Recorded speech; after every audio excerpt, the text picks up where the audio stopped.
Okay. Set. Yep. There you are. Sorry. Dad's mess. Sorry, y'all. Had some technical difficulties. So before we get started, I do have some news to go over with y'all for the month of January. So we have to do our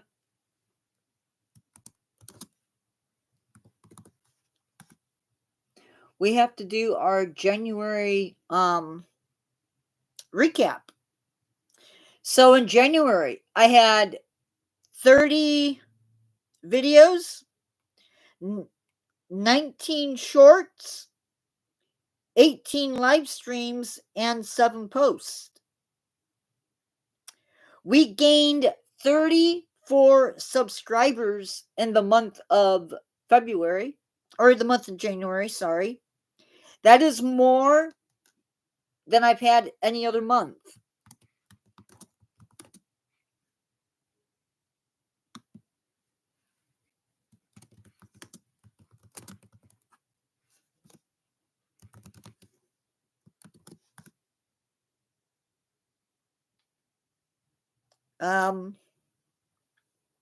People watched your channel 12.8 thousand times.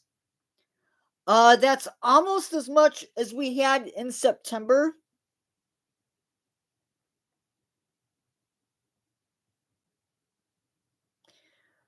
Most viewers were new to your channel, so I need you guys that are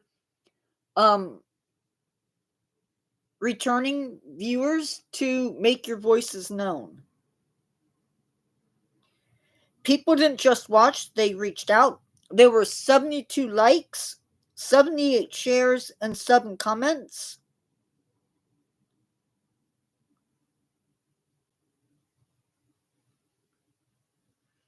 So that's that channel.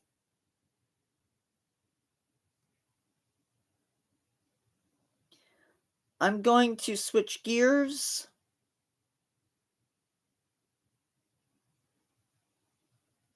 And we're going to do the other channel.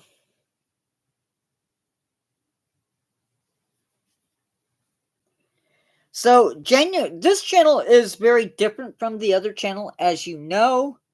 We had 6 videos and 17 shorts.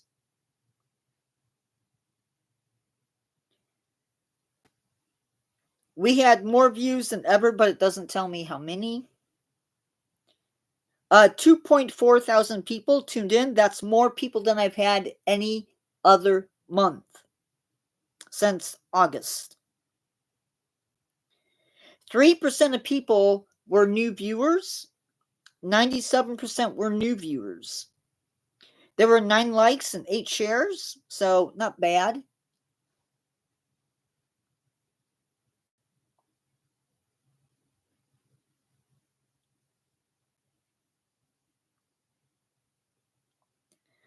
Okay.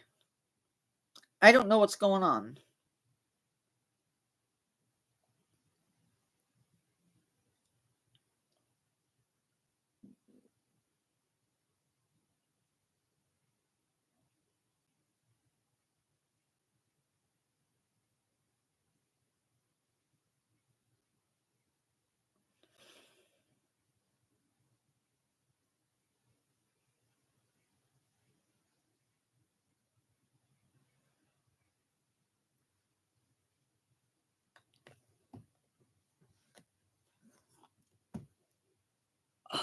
I don't know. I'm not frozen at my end.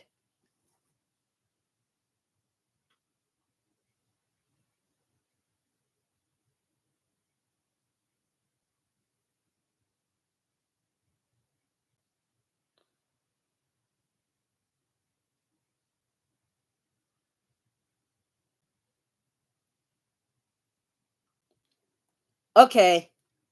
So, Pretty good news there. I want to keep up that momentum, but we just need people to stay. So today, my nature peeps, we are discussing the reintroduction of predators. Now, Colorado and Wyoming have both reintroduced wolves into their states.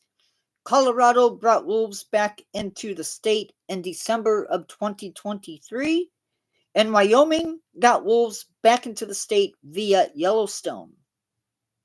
So why do we reintroduce predators? Well, we do that to help restore balance in the ecosystem. This allows vegetation that may be overeaten by the herbivores to bounce back after an overpopulation of maybe deer or elk have reduced vegetation. As this vegetation gets denser, similarly cool things happen. You get more birds coming in to build their nest, and you also get other animals who depend on that denser vegetation surviving and thriving. So you might get more beaver coming in. So if you haven't, make sure you click on the that poll and participate in chat. So the amazing thing about Colorado's reintroduction is that it was voted on by the people, by the citizens of Colorado. So before Europeans arrived in North America, there were as many as 2 million wolves in the United States. In 1974, gray wolves were the first mammal to be put on the endangered species list. We had taken the wolf basically to extinction. Now that the wolves are protected in the Midwest, there are around 4,500 wolves. Now, most of them are going to be like Michigan, Minnesota, and in the West, there are around 3,000 wolves. That number has to be wrong. So, my question to you is, how do we live with wolves? This is your chance to speak up. I'm not going to talk.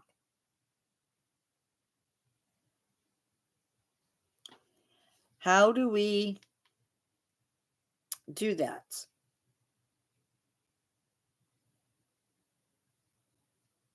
I forgot to bring Instagram in. Shame on me.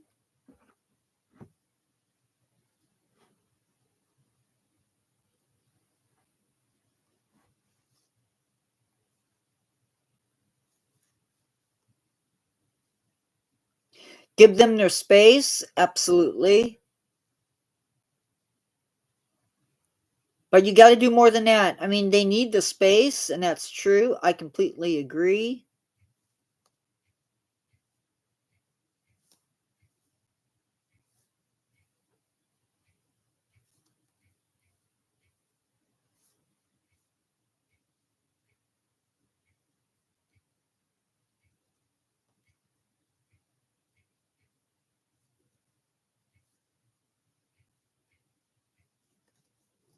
Hold on, I'm getting. I'll be right with you. Whoops, I misspelled that.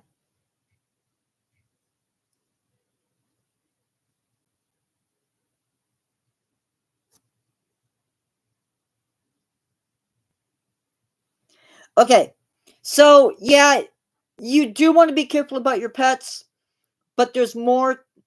Oh, by the way, Instagram, we are talking about, of course, reintroduction of predators. But it's more than that. It's also about, you do have to keep your pets safe, but it's also about helping out the people that are set to lose money by the reintroduction. So you have to do something to support the farmers and the ranchers because they have the animals that could stand to lose if the animals are brought in. So, personally, where do I stand on the subject? Uh-oh. Um, I agree. We need to keep wolves in the ecosystem. We need to reintroduce the predators where they need to be. Now,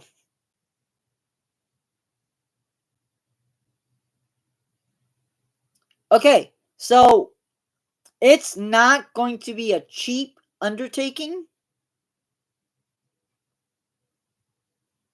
Um, it's just not. You're either going to have to pay the farmers to for the animals that they lose, or you're going to have to develop a program that's going to scare the wolves away. Because the last thing you want to do is to lose an animal.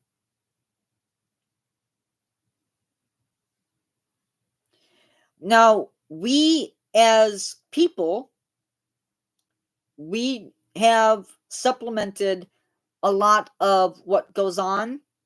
So, for instance, in Indiana, we do a lot of the hunting,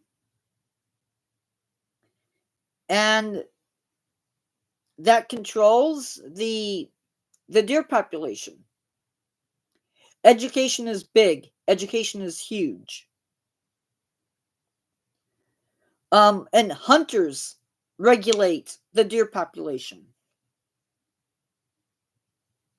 not predators. So when you begin to reintroduce, that's one of the things that's going to happen. The the predators are going to start hunting. And it may not be, they may not live in areas where there's a lot of people, but that is something that you're going to have to consider. Um, ranchers are the people that are going to complain. Farmers are going to complain. With the right animals on the field, you may not have anything to worry about. Llamas do excellent as protectors. Dogs work wonders as well. If you ask me, though, and I hear this a lot, I see this a lot, where ranchers complain. People complain that they were here long before the predators were, and they've never had an issue, and now they want to reintroduce wolves, and I'm sorry. But long before there were ranchers, there were indigenous people. There were predators. The indigenous people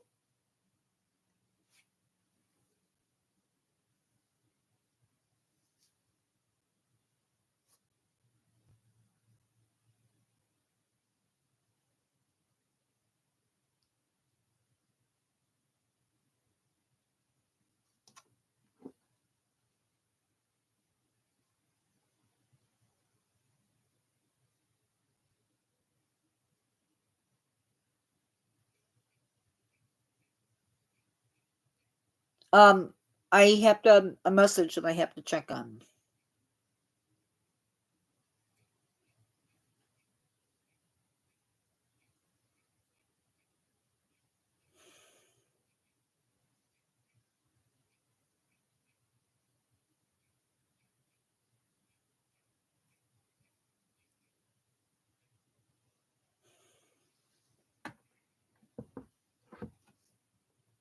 Okay.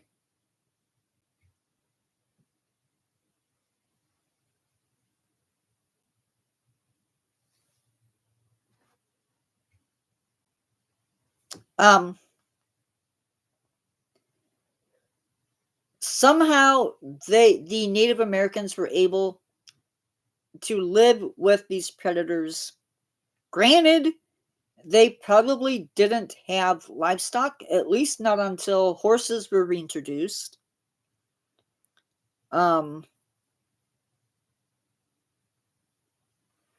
Europeans came to the country, and immediately one of the first things they did was begin to kill off predators.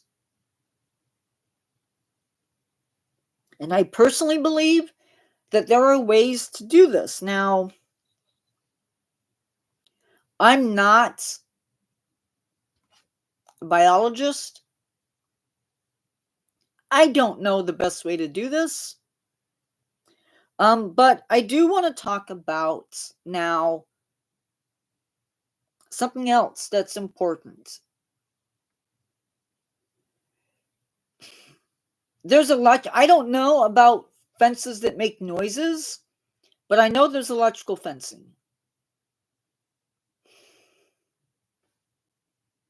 There might be, I know some people even suggest using fireworks.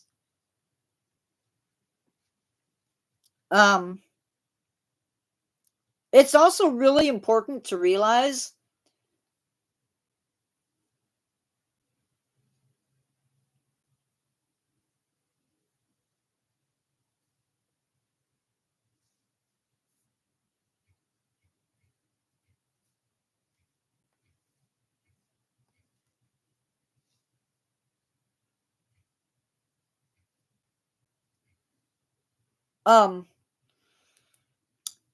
animals, there isn't a single animal on this planet that understands maps. I've had this happen to me on stuff, and so yeah, sometimes animals will sneak in through the borders. They don't understand borders. They don't know that they're not supposed to be in this area. So what happens is predator up north or south starts having babies, and those babies have to find territory. So they will go and spread out into new territory. So I want to take a minute and just talk about predators in Indiana. I don't know if you know this or not, but otters are a type of predator. And in Indiana, we have reintroduced river otters into our state. We have had black bears visit our state, and we still have some black bears that are visiting our states. Some states have brought back fishers, which are a type of animal in the weasel family. What animals should be brought back and which ones should remain extinct in states?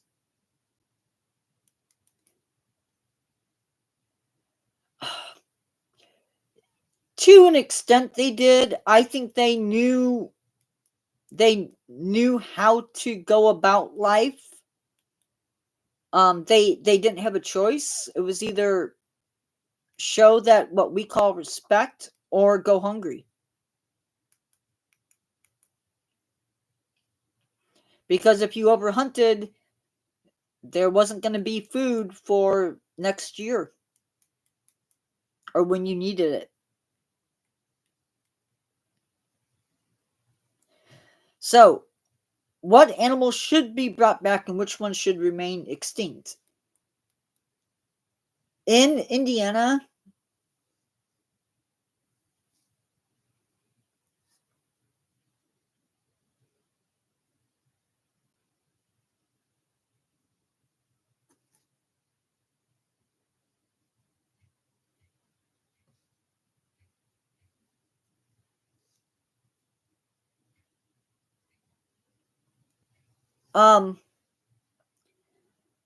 we should we monitor the animals' movements? Absolutely. Hello, where are you from and what is your name?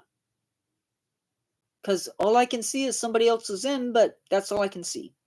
If you are coming in from my Facebook page and you can't see the chat, click open in app at the top of the browser, and that should let you join chat.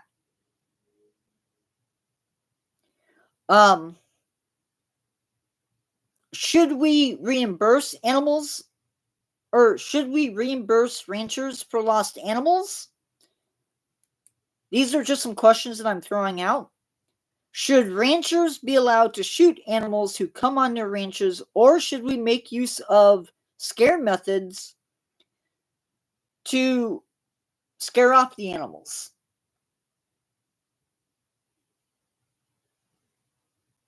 Lastly, last question I'm going to throw at you.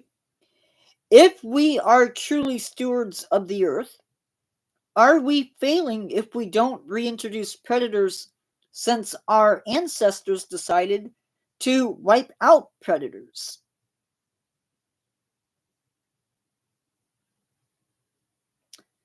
Now,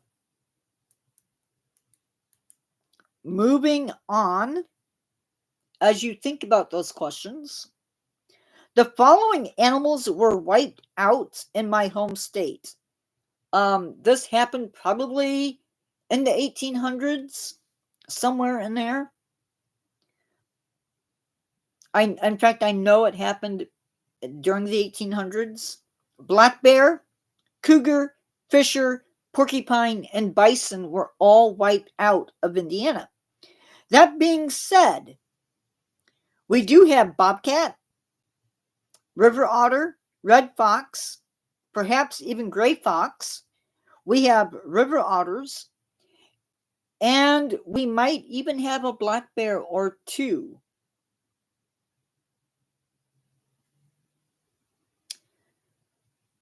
Predators are a vital part of the ecosystem. They remove the sick and the injured, well, the sick at least, animals that they are population control and are vital for a healthy ecosystem.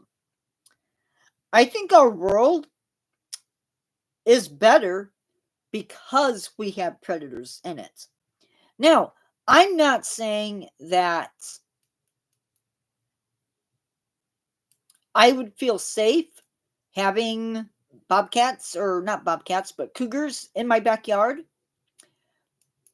But who am I to decide who should live? Yeah, noise would scare them off.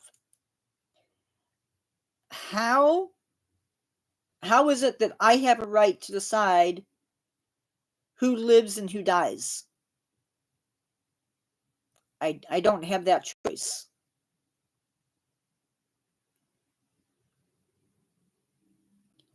Our large predators, I think, are seen as monsters by some people. And I'm not suggesting that, sometimes these large predators don't occasionally take a person, because there are people who do get killed by cougars and bears, and not so much wolves, because wolves tend to be standoffish.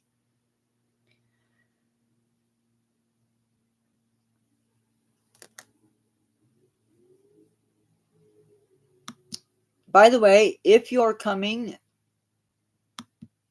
oh, I thought I could do more than one poll.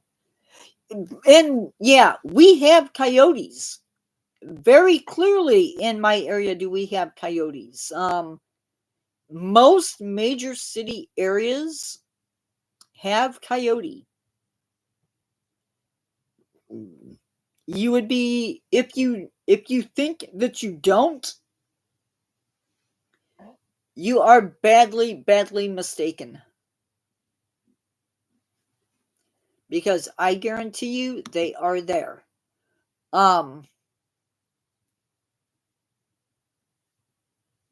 I think what the difference between, say, a coyote and a fox and a wolf and a bear and a bobcat. Bobcats are a small predator, okay? They're going to be feeding on things like birds, ground birds, uh, small mammals, maybe take a fawn, um, maybe taking a deer, maybe, but it's a different predator-prey relation going on there. A black bear and a cougar are a different story. They're they're set to do some real damage. Not that a bobcat can't bite. Not that a bobcat may not kill small mammals, but a cougar and a black bear, that's real. That's game on. There are states where grizzly bears used to live where grizzly bears no longer live, at least not outside of a zoo. I want to know why it seems like people of European descent, and maybe I'm wrong in this, but why is our first instinct always to kill? It seems like our first instinct is to always kill. Yes, that's true too. The other thing that wild animals and humans run into problems with, and we've discussed this before on my channel, is feeding animals. If you feed an animal, I don't care if it's feeding out of your garbage cans or out of your homes or you're hand feeding them, you are going to create an animal that no longer is afraid of people. They will grow to depend on that food source. If you have a black bear that's raiding a restaurant's garbage, that's its food source. That becomes part of its food source. They will learn how to get into that. And they will. Unless they're made to get out of it. If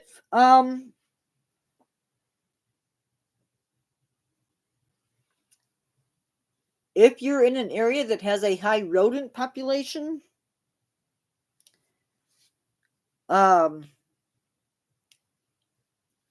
you're gonna see animals like owls and smaller predators, maybe coyote, fox, taking advantage of the fact that those smaller rodents are out there.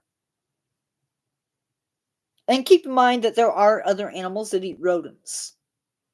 There are snakes. There are owls and hawks that are also predators that will also eat those animals.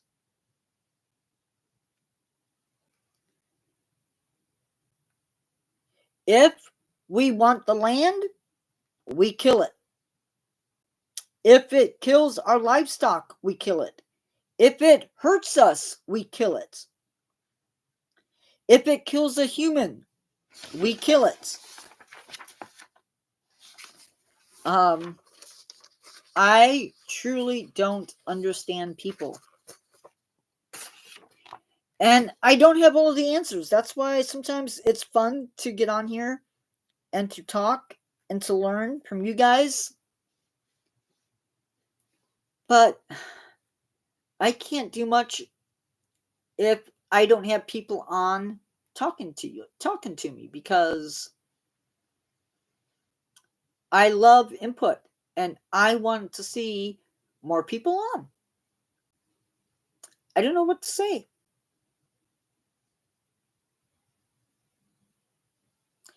But I'm going to push on. And I think we need to give a little bit of space for predators. I'm not saying that we need in Gary, Indiana, to have a cougar running around. I don't think that's a good idea. But on the same token,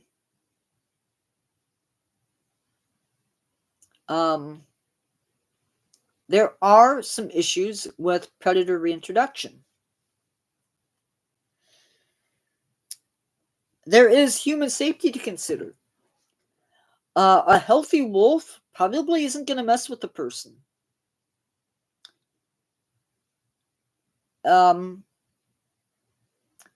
healthy cougar, unless it has babies, unless it sees you and you start running, it may or may not mess with you. The problem is going to be where you have a dog that is smaller than it outside in your backyard. Got news for you. Got news for you. They can jump over a fence. A 6-foot fence is nothing to a cougar.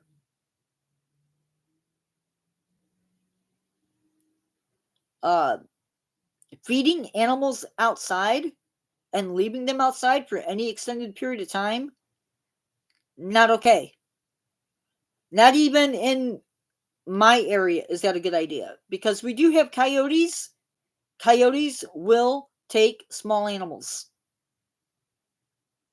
if they can find them. And not just that, but you bringing your animal into the wild, also not a good idea, even if it's on a leash. And here's why. One, your animals have the possibility of bringing parasites in, or your animal could pick up parasites, definitely ticks. They could bring in, if you are not immunizing your animals correctly, they could get sick. There could be animals out there with distemper, and you could make them sick. Your dog can pass distemper to other animals as well. It's not, I'm not trying to be a fearmonger and scare you out of doing stuff.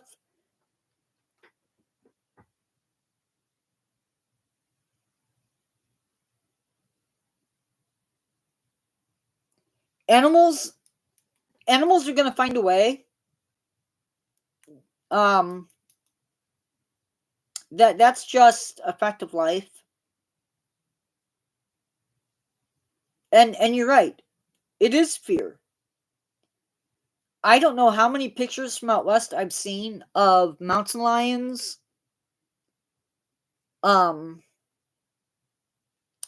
being in somebody's backyard. I can tell you one of the things that happens is this. And this can happen anywhere, any country in the world. The more humans push into wild spaces, the more people are going to have experiences with animals.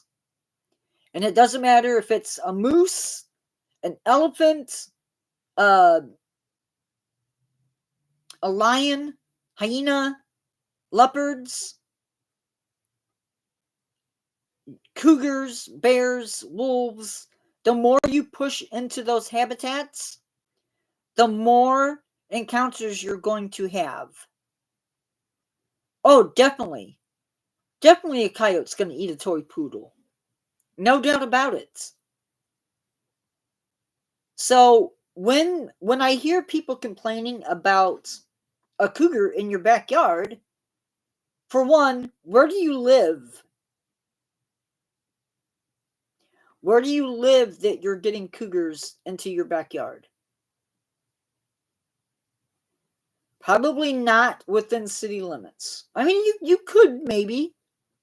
depending upon where you live. In my area, my yard is not fenced in. If I had chickens in some areas in my city, if they're not in a pen in a chicken coop, they're fair game. I've seen foxes at the end of my street. I've seen hawks on my street. Predators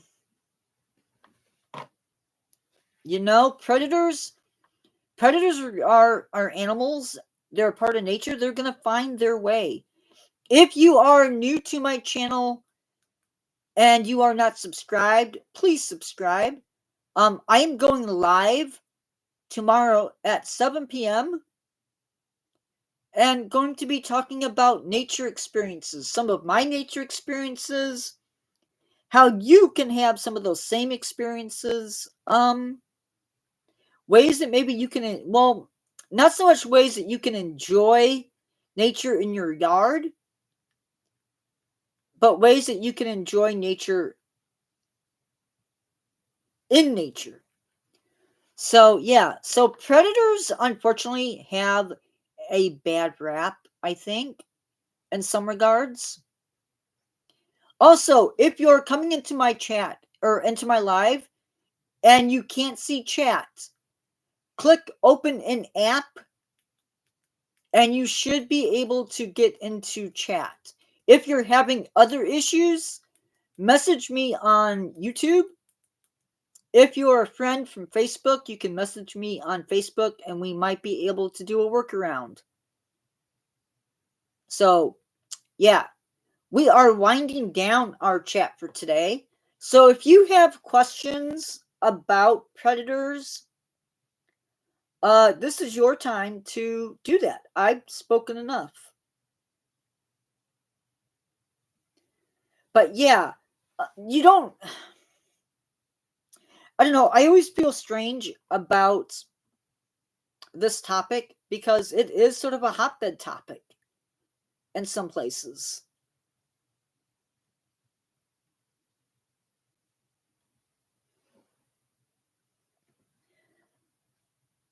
Also, taking your animals out into the wild, you are opening up a can of worms because a predator could see them as dinner.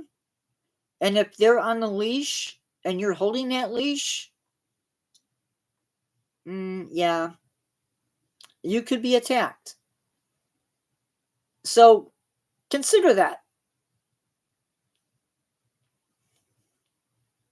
The minute you leave your house and you are in a wild space, you are in their land, their home. Respect it. That's all. Just respect it. Respect them. That's what it boils down to, I think. I think it boils down to respecting the earth and respecting the animals that live there. Pretty deep for somebody that is pretty small. Smallish. I do not have a plan for tomorrow night. I will make it up tonight or early tomorrow. Today was a killer, guys. Not gonna lie. I do have a really cool video coming out on Monday. Watch it. It's different. And I'm gonna try to work that type of a video in at least once a week. Maybe more, but at least once a week. I am going to be talking about some interesting things over the next few weeks.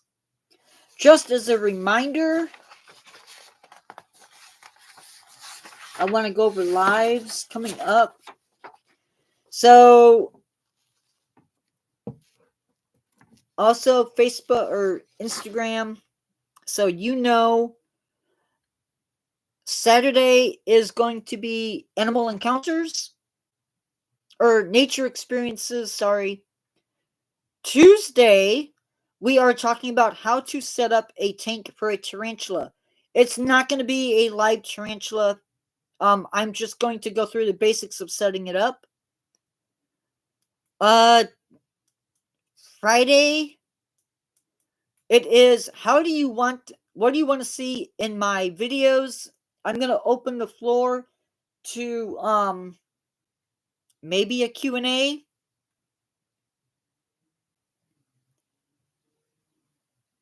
Saturday, I don't know what I'm going to do. Saturday is going to be sort of a toss-up with different stuff. I don't know yet.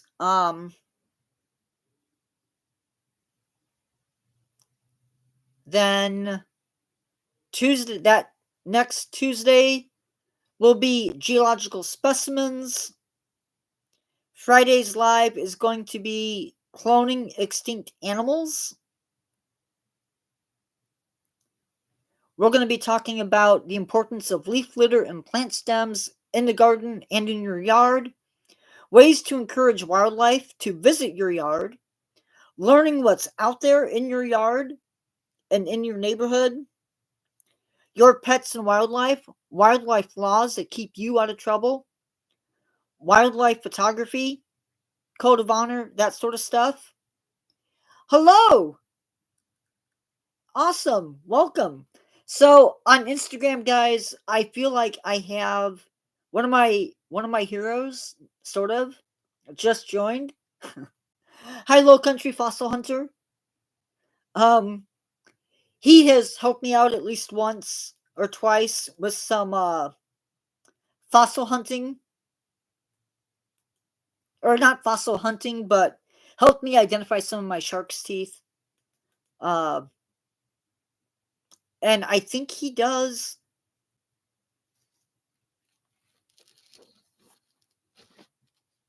I am new to this, by the way. This is not something I'm good at doing.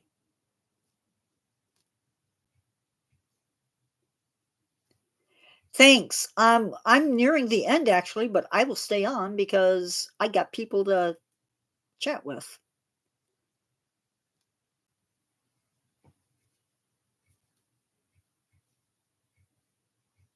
We've been talking about predator reintroduction. I'm really bad at typing.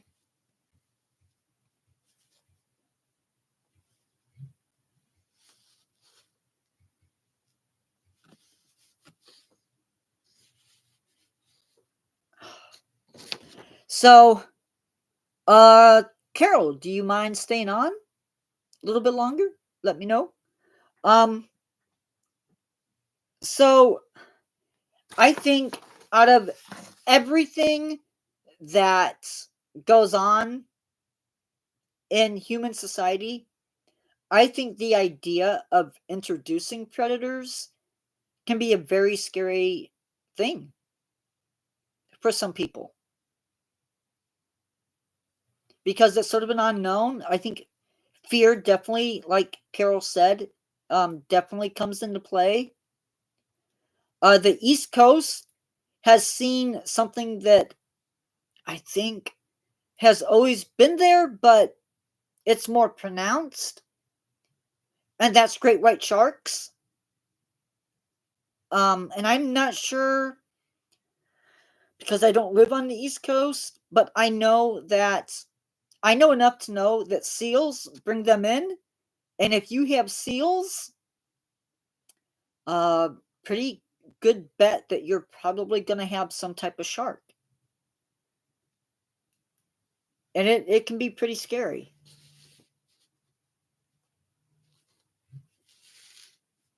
But I think if you're aware of what's in your area,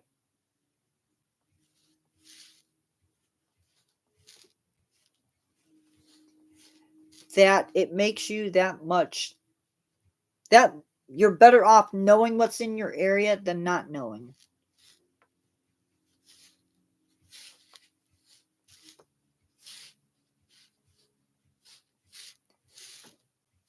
And predator reintroduction I don't think it has to be the big predators.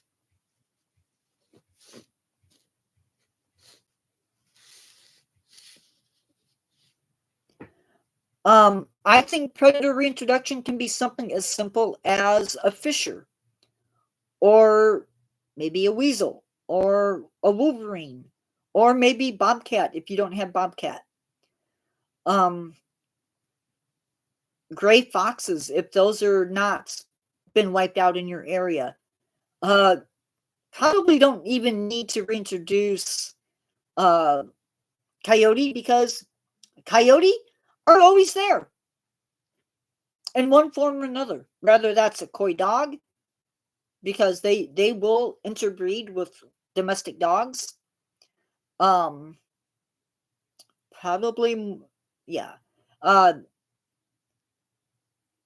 Cougars, I think, depending upon where you live, can take on different forms. For instance, in Florida, you're reintroducing mountain lions, but you're reintroducing Florida panthers is what they call them. So depending upon where you live, depends upon what you call them. But yeah, I think you can't be somebody that loves nature and not have a little bit of a love for everything that's in it. So when I go out and I love, yeah, and that's the thing. So Carol, if you're still there, Low Country Fossil Hunter, who is on Instagram, he lives in South Carolina, and he says that they have them to roam. If I'm not mistaken, red wolves are sort of from that area, and they are working on reintroducing them into some areas.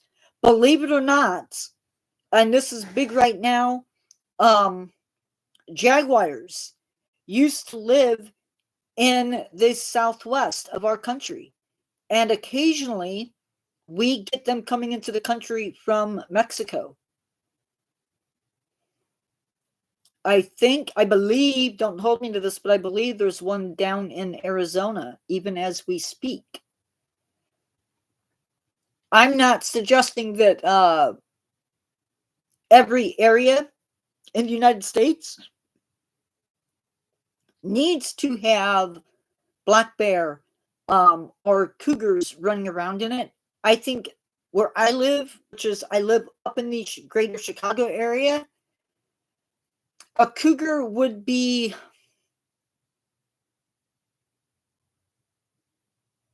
I don't know how well they would handle that situation. I do know that in India, leopards are a thing in the city. They have learned to adapt to human civilization, and they will take dogs. I've seen them walk into a housing area. Guy is sleeping on a cot. The dogs are sleeping next to him. Leopard comes in, takes the dog, and runs off. I don't have an answer for that. There was a guy. This is my favorite. My favorite thing. My favorite story. A few years ago, there was a big story coming out of Utah about a guy who was out photographing. He was out hiking, and he came across a mother cougar who was very upset with him, and started following him, chasing him. When the truth came out, the truth is, or was, is that he was out there, he saw cubs, and the first thing he did was start taking pictures. I think I have a problem with that, uh, because mom is usually always nearby, and if you're less than 25 feet away, no, no, he should have turned around, or he should have faced the cubs and started walking away immediately instead of taking the pictures, because mom was there. I'm sorry for turning this into predator safety, but um farmers and people who don't work around animals,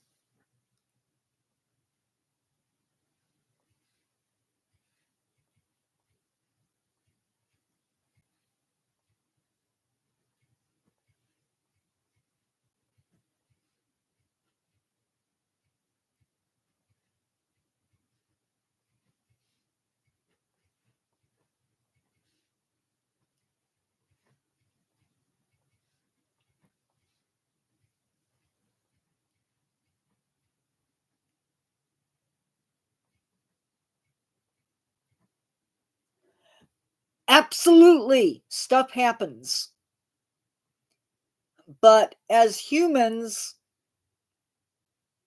I think we have a responsibility to not make that stuff worse, if that makes sense.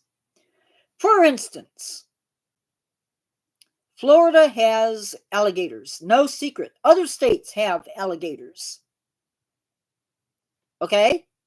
I don't think anybody's going to argue that fact.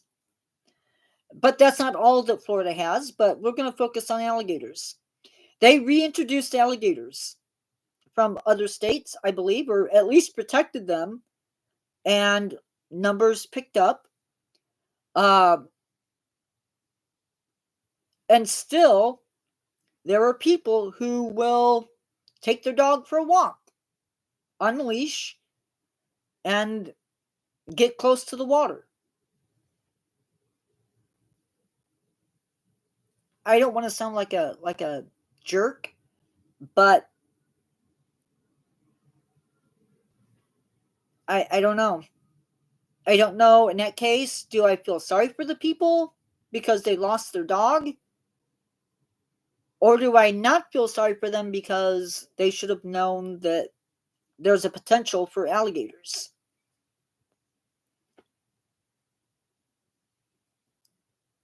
Uh, you go to Yellowstone and you will see people out in their cars taking pictures of the predators along the road. My grandma lived in Salt Lake City. There are people that live up in the hills. I'm on a soapbox. I apologize for that. I do that much too often. Uh, but I think in our country, we have done our ecosystems a big disservice.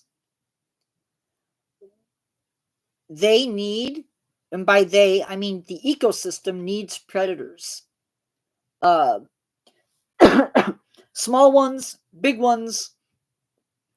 Maybe not in downtown, like downtown Chicago, downtown Salt Lake City. Um, you know, occasionally one comes into the city, I get it, it's going to happen. But again, we need to figure out how we can live with them. If other states can do it, we can do it. And if other countries can do it, we can do it. Granted, some countries have a lot more room than others. I need to learn how to do lives better. Oh, sorry. You guys can probably hear that. My bad.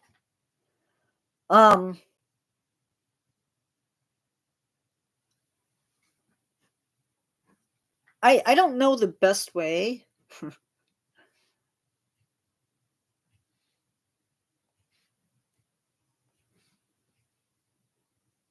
Can I do this by...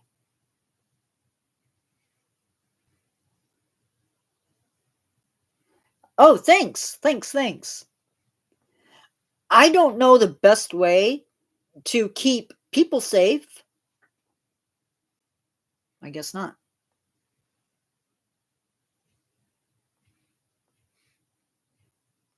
So I guess I should give some background so that people know a little bit about me.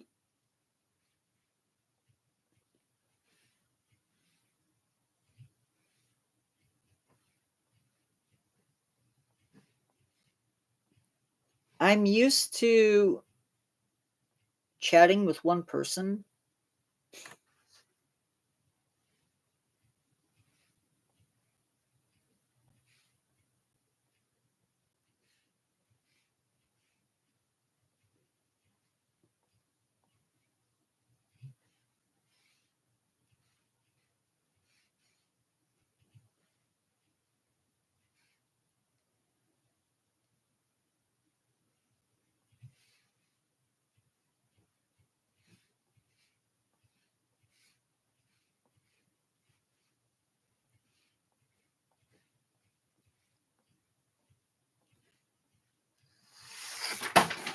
Sorry, that was my notes falling.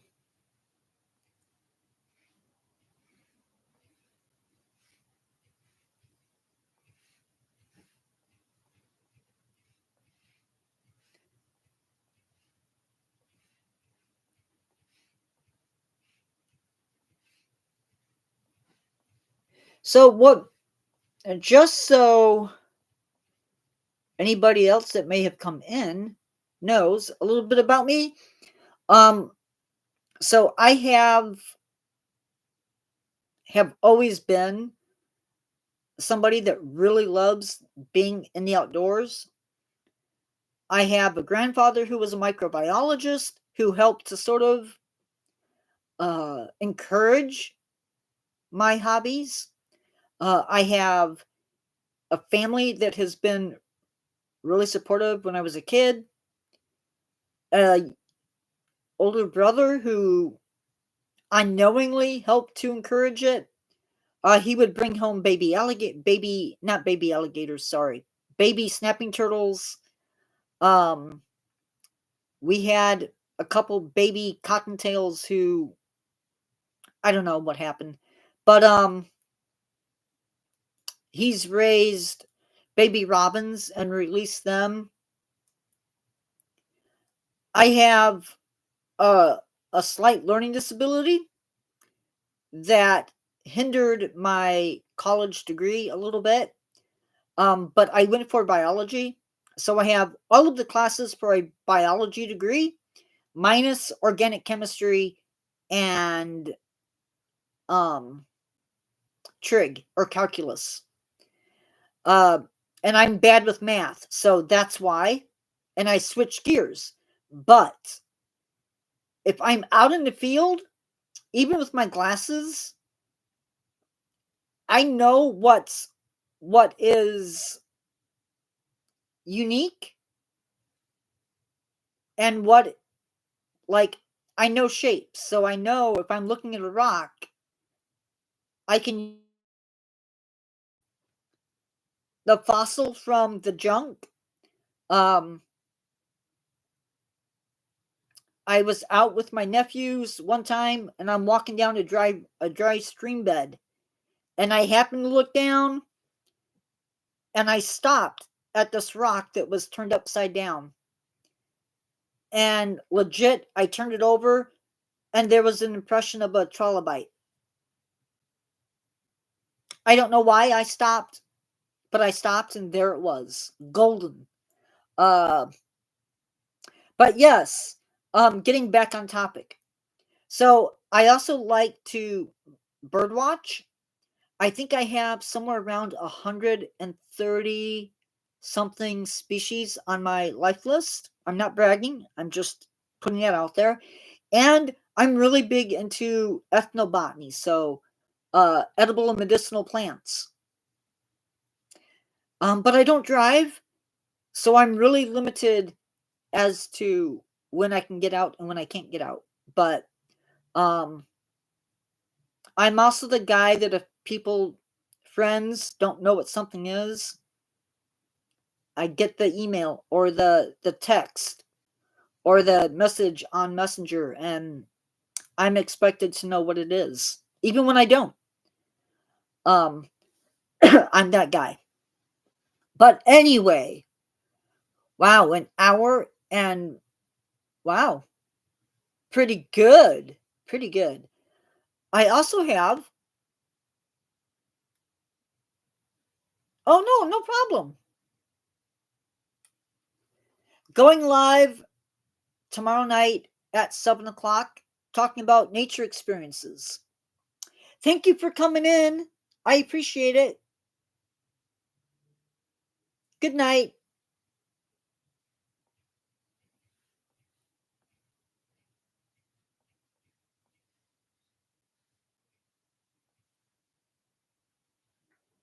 That was so cool. Anyway, I am signing off of. I knew what you meant. I make so many mistakes that I sometimes can. Yeah. That and I worked in education. So I'm pretty good at reading. Carol, I am signing off as well because it's an hour and something minutes and my voice is tired. I will talk to you in a little bit. And by a little bit, I mean quickly. Thanks for coming in. Good night, everybody. Good night, Carol. I will call you here in a bit if you're not asleep already.